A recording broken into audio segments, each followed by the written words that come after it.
સમાચાર ગાંધીનગરથી, જ્યાં ઠાકોર સમાજનું ઐતિહાસિક એવું અભ્યુદય સંમેલન બોલાવાયું હતું।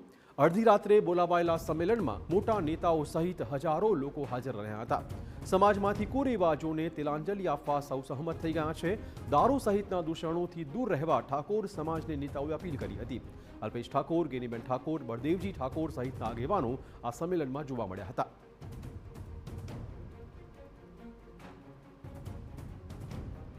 ઠાકોર સમાજના સંમેલનમાં અલ્પેશ ઠાકોરે હુંકાર ભર્યો છે। સમાજમાંથી દૂષણો દૂર કરવા સૌએ એક થવાની જરૂરિયાત પર તેમણે ભાર મૂક્યો। ગુજરાતનો સૌથી મોટો સમાજ ડીએસપી કે કલેક્ટર નથી આપી શક્યો। સમાજે ભેગા થઈને પછાતપણું ભાગવાનું છે।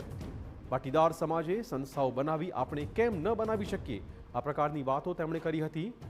ખોટા દેખાડામાં જમીન વેચતા નહીં, આ અપીલ પણ તેમણે કરી છે। સમાજનો ભૂવો હું બન્યો છું, નાળિયેર કઈ બાજુ ફેંકવું તે હું જાણું છું। સમાજનું ભલું કરવા અલ્પેશ ઠાકોર રાજકારણની આહુતિ આપવા પણ તૈયાર છે। આ પ્રકારની વાત પણ તેમણે મૂકી હતી। ગુજરાતનો કહેવાતો સૌથી મોટો સમાજ હજુ પણ એક ડીએસપી કલેક્ટર નથી આપી શક્યા, તો જાગીએ તો ખરા ને। આ એના માટે બોલાયા છે તમને સાહેબ। તમામ સમાજની સંસ્થાઓ છે, તમામ સમાજની સંસ્થાઓમાં એમની આવનારી પેઢી માટે, ઉજ્જવળ ભવિષ્ય માટે, એના ઉજ્જવળ ભવિષ્ય માટે શિક્ષણની વ્યવસ્થાઓ થાય, એમના દીકરા દીકરીઓ ડીએસપી કલેક્ટર થાય, તો આપણે ક્યાં સુધી ઊંઘતા રહેવાનું?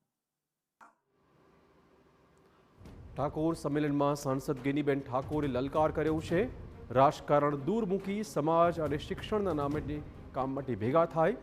તંત્ર દ્વારા જો કોઈને અન્યાય થયો હોય તો બધા ભેગા થઈ એક સાથે આવવું। સમાજમાં કોઈ મુશ્કેલી હોય તો કોઈ કુરિવાજો હોય તેને દૂર કરવાની હાકલ તેમણે કરી છે। સમાજના ખર્ચા ઓછા થાય અને આર્થિક રીતે મજબૂત થાય તે માટે બંધારણની જરૂરિયાત પર તેમણે ભાર મૂક્યો છે। એક સમાજ, એક રિવાજ, શ્રેષ્ઠ રિવાજ, આ પ્રકારની વાત તેમણે કરી હતી।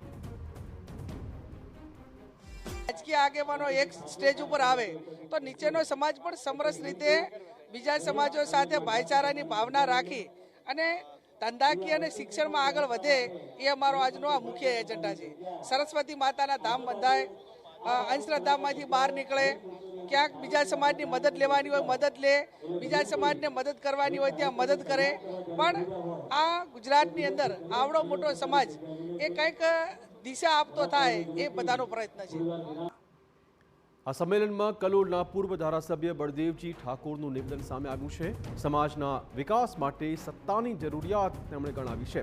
સમાજને વેગવંતો બનાવવા માટે સત્તાની જરૂરિયાત છે। સત્તા વગર આગળ ન વધી શકીએ। સમાજની વાત આવે ત્યારે પરસોત્તમ સોલંકીને યાદ કરવા પડે। સમાજને જરૂર પડે ત્યારે પરસોત્તમ સોલંકી પણ બનવું પડે। આ પ્રકારની વાતો તેમણે કરી હતી।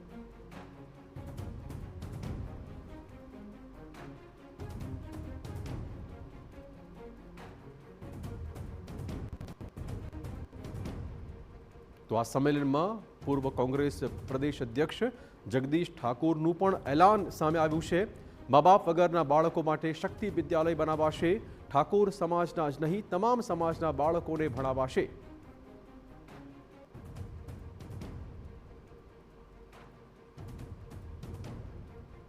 માત્ર ઠાકોર સમાજ નહીં સાહેબ, આ ઠાકોર જ એક એવો સમાજ છે કે બધા સમાજોનું વિચારે છે। ઠાકોર સમાજ નહીં, આખા ગુજરાતમાં મા બાપ વિહોણા જેટલા બાળકો હોય, પહેલાથી 12મા ધોરણ સુધી આપો, એની તાકાત હોય ત્યાં સુધી ભણાવવાની તૈયારી ઠાકોરોએ લીધી છે। આજ એક તાતણે બધા બંધાયા છીએ તો પણ સમાજની ચિંતા આપણે બધાએ કરવી પડશે। સમાજની જ્યારે જ્યારે વાત આવે ત્યારે પુરુષોત્તમ સોલંકી ભાઈને પણ યાદ કરવા પડશે। જ્યારે જ્યારે સમાજને જરૂર પડે ત્યારે પુરુષોત્તમભાઈ સોલંકી બનવામાં પણ ક્યાંય આપણે કચાશ ના મૂકીએ, એવી પણ વિનંતી